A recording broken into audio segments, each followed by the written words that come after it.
नमस्कार, मैं हूं शशांक। आप देख रहे हैं H24। आज के मुख्य समाचार इस प्रकार है। समाजवादी पार्टी ने रामायण पटेल को मध्य प्रदेश का प्रदेश अध्यक्ष बनाया है। उन्होंने आज भोपाल में बैठक रखी और पार्टी और कार्य के विस्तार के लिए पत्रकारों से विशेष चर्चा की। वहीं आगरमालवा से आए कैलाश मालवी ने भी पार्टी के विस्तार और कार्यकर्ताओं का मनोबल बढ़ाने के लिए पार्टी की बैठक में शामिल हुए और उन्होंने कहा। आइए सुनते हैं सबसे पहले रामायण पटेल जी को, इसके बाद हम सुनेंगे कैलाश मालवी जी को। कार्यकर्ता जो प्रमुख रूप से वो सब पंचायत के चुनाव में लगे हुए हैं, तो मैंने उनको निर्देशित किया कि आप लोग वहाँ देखिए ज़रूर अपने अपने ज़िलों में, क्योंकि हमको जिला पंचायत सदस्य जीत के आएंगे तभी हमारी मजबूती होगी पार्टी की। और स्थानीय निकायों में जितने भी स्थानीय निकाय हैं, 408 हैं हमारे निकाय, नगर पंचायत, नगर पालिका, नगर निगम, सभी में हम चुनाव लड़ा रहे हैं। क्या रणनीति रहेगी चुनाव में जीत हासिल करने के लिए? चुनाव में जीतने के लिए पूरी रणनीति हम बना रहे हैं, कार्यकर्ताओं को प्रोत्साहित कर रहे हैं और हमारे कार्यकर्ता अब सक्रिय हो गए हैं और हमारे राष्ट्रीय अध्यक्ष जी पूरा सहयोग कर रहे हैं हमारे मध्य प्रदेश के लिए। नगरीय निकाय चुनाव के बाद हम पूरी तैयारी में लग जाएंगे। 2023 में हमारे जो चुनाव होने वाले हैं उसके लिए हमारे राष्ट्रीय अध्यक्ष जी का पूरा जो है खाका और उनके ध्यान में अब मध्य प्रदेश है और मध्य प्रदेश में निश्चित हम आगे बढ़ेंगे, क्योंकि हमारे राष्ट्रीय अध्यक्ष जी का दिशा निर्देश और उनका ध्यान मध्य प्रदेश की ओर है। हमने तो ये निर्णय लिया राष्ट्रीय अध्यक्ष जी से चर्चा करके कि हर हालत में हम मध्य प्रदेश में सत्ता में भागीदारी लेंगे और सत्ता में भागीदारी लेके रहेंगे, बगैर हमारी सरकार नहीं बनेगी। ये जो भ्रष्टाचारों की सरकार चल रही है तो जनता इनसे ऊब चुकी है, महंगाई से त्रस्त हो चुकी है। देखिए मध्यम वर्ग का जो है लोग वो निम्न वर्ग में जा रहा है, इस महंगाई से टूट चुका, उद्योग धंधे सब खत्म हो चुके हैं, किसान जो है खुद परेशान है। सरकार कहती थी हम यानी खेती डबल फ़ायदा करेंगे, लेकिन हम तो कहते हैं जो डबल फ़ायदा होना था तो आधा हो गया है। जो 1 एकड़ की 10,000 कास्ट लगती थी वो आज 20,000 लग रही। क्या फ़ायदा हो रहा किसानों को? इसलिए किसान है, मजदूर है, व्यापारी है, व्यापार सब ने ये निर्णय ले लिया है कि ये सरकार को किसी हालत में हटाओ। ये सरकार इस लायक नहीं है कि जनता की सेवा करे। इनका तो सिर्फ काम है घोषणा करना, घोषणा करते ही रहते, बस घोषणा वीर सरकार है। प्रत्याशियों की अभी घोषणा नहीं की गई है, प्रत्याशियों की घोषणा शीघ्र कर दी जाएगी, क्योंकि नगर पालिका और नगर निगम के जो फॉर्म है वो 11 तारीख से भरने जा रहे हैं। तो उसमें एक कमेटी हमने बना दिया है, वो कमेटी में सब एप्लीकेशन देंगे, उसके बाद कार्रवाई शुरू हो जाएगी। टिकट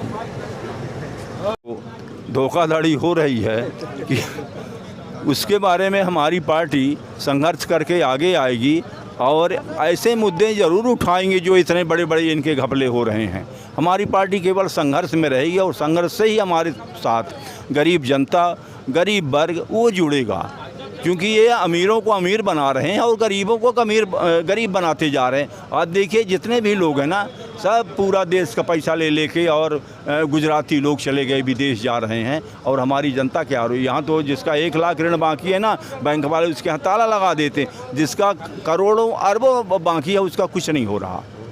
रोजगार के लिए कोई व्यवस्था करेगी क्या हमारी पार्टी? आज देश में सबसे ज़्यादा बेरोजगारी है, जितने रोजगार थे वो सब खत्म हो गए। हमारे प्रधानमंत्री जी का ये कहना था कि हम 2 करोड़ रोजगार हर साल देंगे, तो अब ये स्थिति आ गई। उनके जो 2 करोड़ देने वाली बात थी ना, वो अब 2 करोड़ बेचारे सब सड़क पे आ चुके हैं। सारे उद्योग धंधे बंद हो चुके हैं, व्यापार सब खत्म हो चुका है और हमारे माननीय प्रधानमंत्री जी तो देश बेचने में लगे हुए हैं। कहीं कुछ बेचना, कहीं कुछ बेचना, यही सुनने में आता है कि आज वो बिक रहा है, कल रेलवे स्टेशन बिक रहा है, हवाई अड्डा बिक रहा है। यानी निजीकरण में हमारे लोगों को क्या रोज़गार मिला, क्या मिलेगा? आज इतनी यूनिवर्सिटियाँ हैं, इतने लड़के निकल रहे हैं, वो बेरोज़गारी के रास्ता में खड़े हो रहे हैं, उनको कोई रोज़गार नहीं मिल रहा। सरकार को देखिए,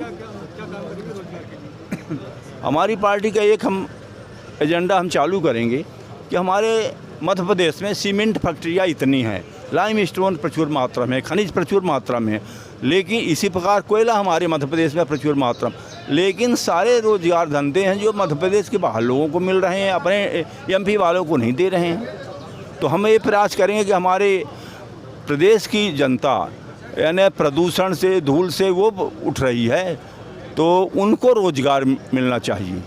मेरा नाम कैलाश मालवी है और मैं आगर विधानसभा से आया हूँ। पहले मैं समाजवादी पार्टी से चुनाव लड़ा हूँ आगर विधानसभा का। तो यहाँ आने का क्या संदर्भ था?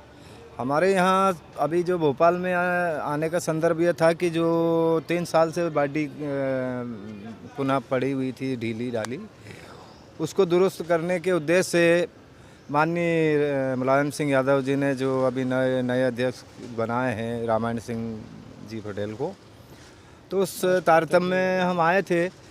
तो उनका यहाँ पर कार्यक्रम था और पार्टी की गतिविधियों को लेकर भी ये हम लोगों को बुलाया था यहाँ।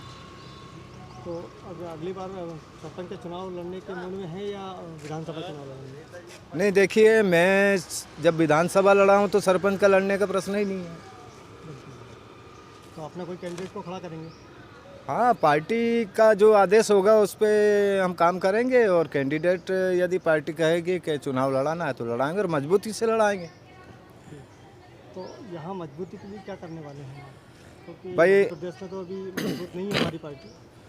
देखो, पार्टी बहुत बड़ी पार्टी है, ये कहना गलत है कि यहाँ कोई मजबूती नहीं। लोग तो उनको तैयार है, लेकिन उनको जगाना पड़ेगा, उनको समझाना पड़ेगा। दूसरी बात यह है कि मध्य प्रदेश के अंदर एक ऐसी स्थिति पैदा कर दी है भारतीय जनता पार्टी की सरकार ने कि यहाँ कोई रोज़गार नाम की चीज़ नहीं है। रोज़गार छीने जा रहे हैं, गरीबों के पेट का निवाला छीना जा रहा है, दवाइयों की उनके साथ समस्या पैदा हो रही है। और ये मान के चलिए कि मध्य प्रदेश में खाली ये झूठ का आडंबर फैला करके जनता को गुमराह करके बेईमानी का धंधा चालू इन्होंने कर दिया है। हम भारतीय जनता पार्टी और कांग्रेस पार्टी से कैसे निपटेंगे? देखिए, ये तो जनता को समझना पड़ेगा और जनता को बताना पड़ेगा। और इनकी नीति और इनकी कथनी और करनी का जो इनका सिस्टम चल रहा है, दोनों वैसे भाजपा और कांग्रेस में अंतर नहीं है, दोनों मिले मिलाए लोग। एक अंदर से जूते मारने वाला है, एक बाहर से जूते मारने। जनता को समझ में आ नहीं रही और जनता को भी आदत पड़ी हुई है, तो वो थोड़ा धीरे धीरे समझेगी। अपने एक बार परिचय दें। मेरा नाम कैलाश मालवी है और मैं आगर विधानसभा क्षेत्र से आया हूँ। पहले मैं समाजवादी पार्टी से 2 बार चुनाव लड़ा हूँ और संतोषजनक रिजल्ट मैंने सम पार्टी को दिया है। नमस्कार, आज के लिए इतना ही। हम मिलेंगे कल फिर एक बड़ी खबर को लेकर।